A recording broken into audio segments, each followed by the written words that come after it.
saudaranya. Di awal film kita diperlihatkan 3 kopet bersaudara yang tengah bermain-main dengan korbannya, di mana seorang wanita yang menjadi korban dibiarkan kabur lalu kemudian mereka memburunya layaknya hewan. Setelah berhasil memanah wanita tersebut, 2 saudara kopet itu kemudian memastikan korbannya sudah tewas atau belum. Sementara saudara tertua mereka memperhatikan melalui monitor di sebuah mobil. Karena wanita itu masih hidup, dia memerintahkan kedua saudaranya itu untuk membunuh wanita tersebut. Dengan menggunakan gunting, 2 kopet itu bersiap mengeksekusinya. Saat akan menusukkan gunting tersebut, tiba-tiba muncul makhluk misterius yang langsung membunuh kedua kopet itu. Sang kakak yang melihat kedua saudaranya tewas teriak histeris. Keesokan harinya para polisi pun melakukan penyelidikan guna mencari barang bukti di tempat kejadian. Lalu setelah itu kita diperlihatkan tokoh utama kita bernama Koku. Koku merupakan seorang anak pendiam yang tak banyak bicara. Dia bekerja di sebuah reparasi alat musik milik ayah temannya, yakni Lily. Ini orangnya.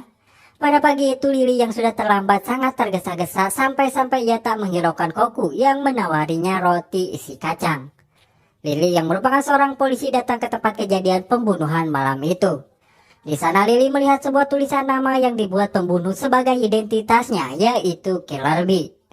Sedikit penjelasan, Killer Bee merupakan seorang pembunuh berantai yang sangat kejam yang tak segan-segan membunuh korbannya. Namun uniknya, si Killer Bee ini hanya membunuh orang-orang jahat saja. Namun meski begitu, Killer Bee menjadi buronan utama kepolisian.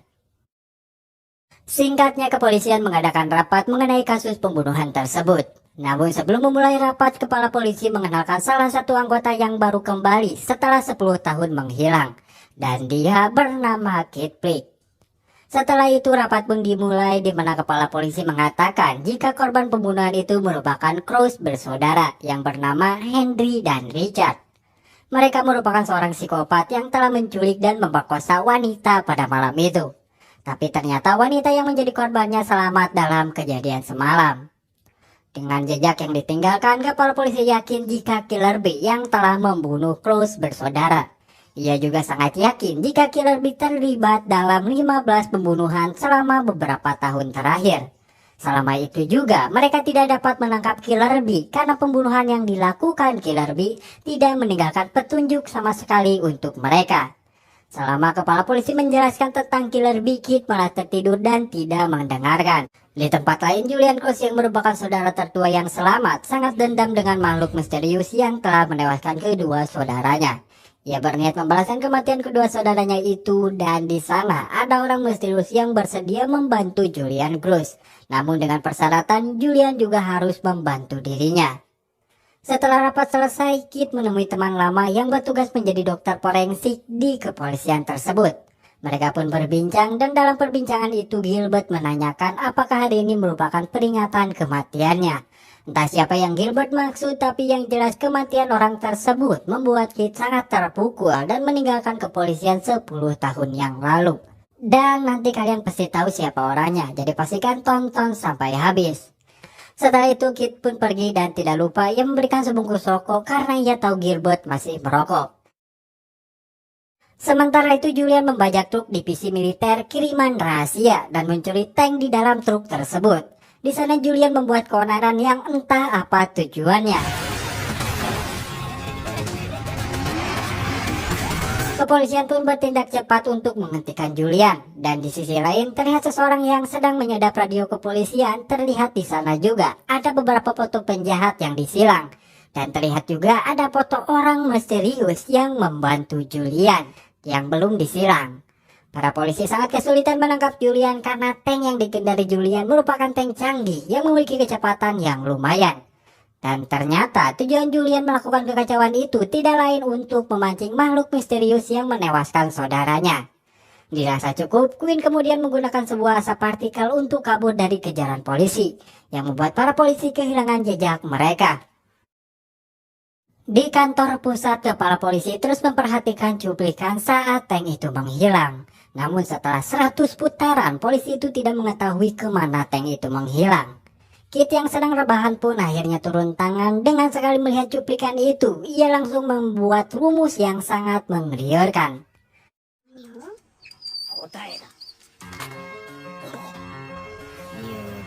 Pada akhirnya Kit pun mengetahui jika tujuan sebenarnya kekacauan itu merupakan pengalihan dari penjahat yang belum diketahui identitasnya.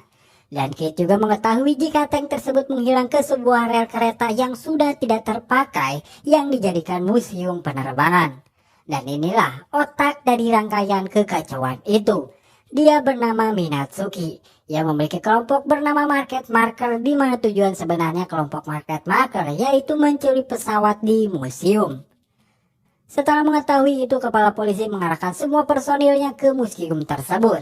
Sementara itu, Queen kali ini membajak kereta pengangkut barang. Di sana Julian mengancam Queen jika makhluk misterius itu tidak datang sesuai janjinya, maka ia akan membunuh Queen. Lalu di kantor pusat mereka mendapatkan kabar jika kereta pengangkut barang telah dibajak.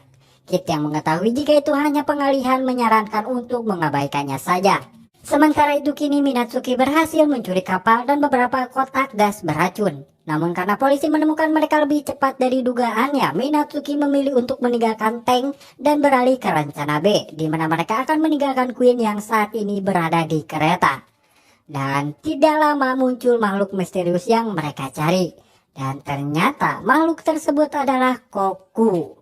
Julian pun sangat senang melihat Koku karena ia bisa membalaskan dendamnya. Namun secara tiba-tiba ia dibunuh oleh Queen karena Queen sudah tidak membutuhkan Julian lagi. Karena tujuannya untuk memancing Koku tak berhasil. Di sana Queen diperintah Minatsuki untuk mengajak Koku bergabung dengan Market Marker. Namun karena Koku menolak, Queen pun menyerang Koku dan akan membawa Koku secara paksa.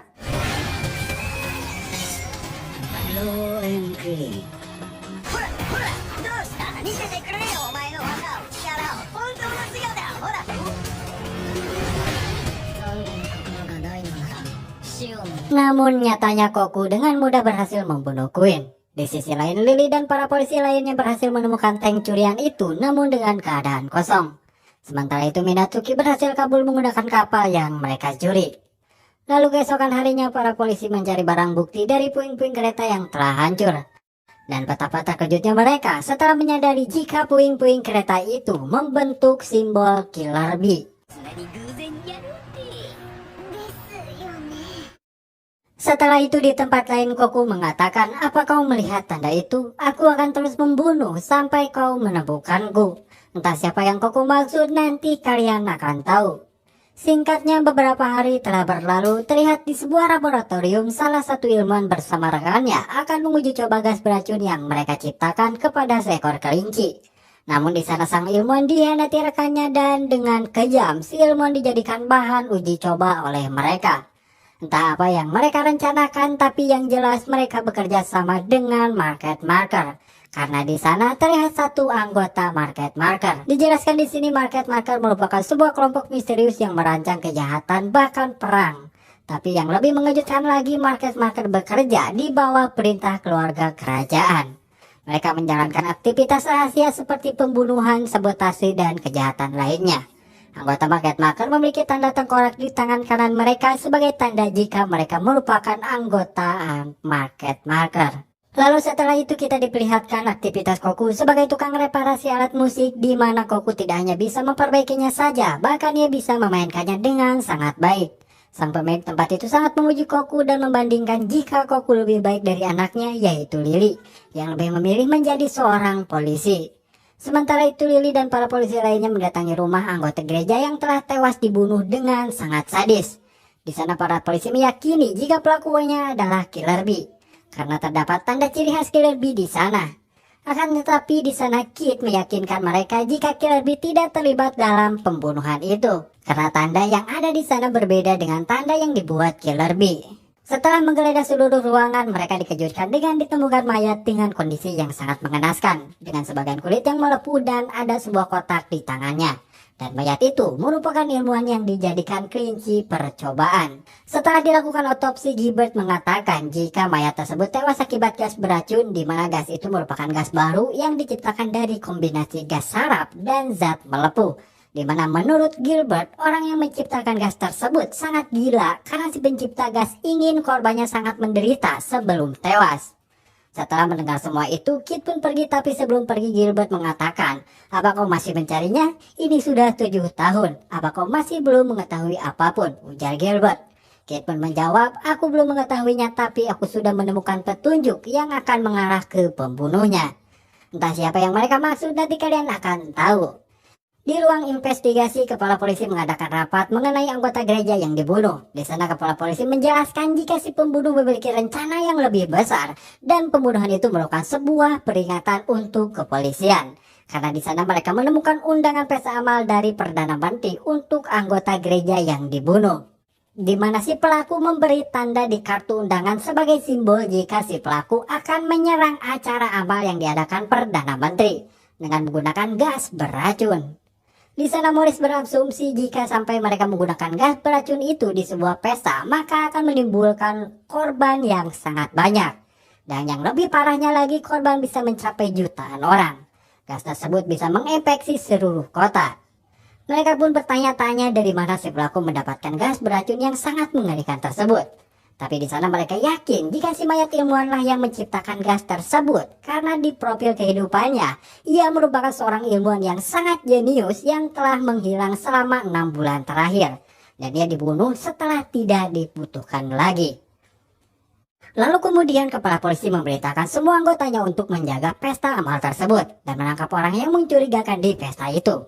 Karena jika sampai si pelaku melepaskan gas beracun itu di acara pesta, maka ratusan orang yang menghadirinya akan menjadi korban. Sementara itu, Koku yang sedang bekerja tidak sengaja mendengar berita dari sebuah radio yang mengabarkan pembunuhan anggota gereja yang dibunuh oleh Killer Bee. Koku yang tidak merasa melakukannya dengan sengaja melukai tangannya sendiri agar dirinya bisa keluar dengan beralasan mengobati tangannya ke rumah sakit guna menyelidiki apa yang sedang terjadi. Di acara pesta, semua polisi dikerahkan untuk menjaga pesta tersebut dengan menjaga seluruh pintu masuk dan keluar tanpa ada yang terlewat. Bahkan polisi menggunakan sensor logam di pintu masuk utama guna memeriksa tamu yang datang.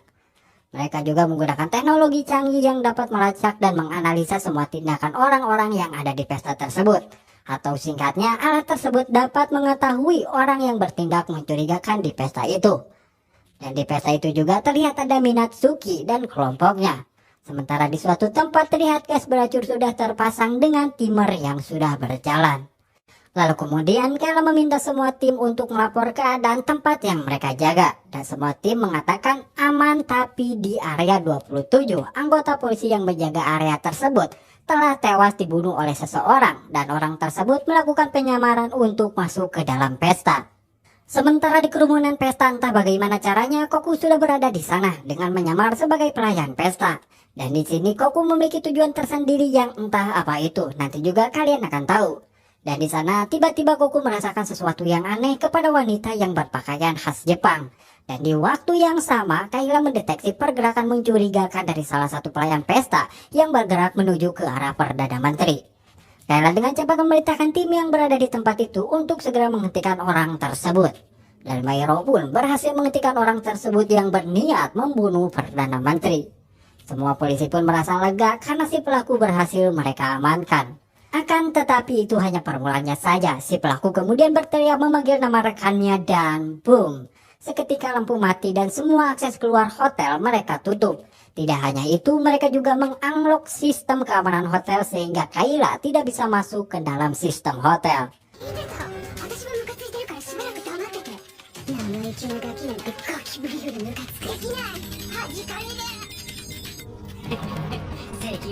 Lalu kemudian si pria gila itu mengatakan jika dirinya telah memasang gas beracun di hotel. Dan secara otomatis gas itu akan meracuni seisi hotel tepat jam 9 malam. Namun gas itu akan mati jika salah satu dari seluruh tamu di pesta itu mau membunuh Perdana Menteri. Semua orang yang ada di sana hanya terdiam mendengar perkataan si pria gila itu. Lalu si pria gila itu memperlihatkan tayangan yang menampilkan si ilmuwan yang tewas akibat terinfeksi gas tersebut. Seketika semua orang panik. Mario yang marah menanyakan alasan kenapa pria itu melakukan hal sekeji ini. Setelah mengetahui alasannya, Mario semakin kesal karena ternyata pria itu melakukan hal keji tersebut hanya untuk membuat dirinya terkenal sebagai penjahat di seluruh dunia. Dan itu cukup menganjingkan. Sementara di sisi lain, Koku mengikuti wanita yang berpakaian Jepang yang ternyata wanita tersebut merupakan anggota Market Marker. Wanita itu kemudian mengatakan jika memancing Koku keluar itu hal yang sangat mudah, di mana dirinya tak mengharapkan Koku terpancing umpan murahan semudah itu. Dari kata-kata wanita itu sudah sangat jelas jika market marker dalang dari rencana itu. Dan semua itu mereka lakukan hanya untuk memancing Koku keluar. Wanita itu terus berbicara dan ada satu kata yang menggambarkan jika Koku sedang mencari seseorang yang mungkin market marker mengetahui orang yang Koku cari. Di mana wanita itu mengatakan jika Koku ingin menemuinya maka ia harus bersedia ikut bersamanya. Tapi wanita itu juga sudah sangat tahu jika Koku tidak akan mau ikut dan berniat mencari tahu sendiri tanpa harus ikut bersama market marker. Sementara wanita itu terus berbicara, Koku hanya diam saja dan kemudian Koku menyerang wanita tersebut. Tamat ending yang sangat mengkopetkan.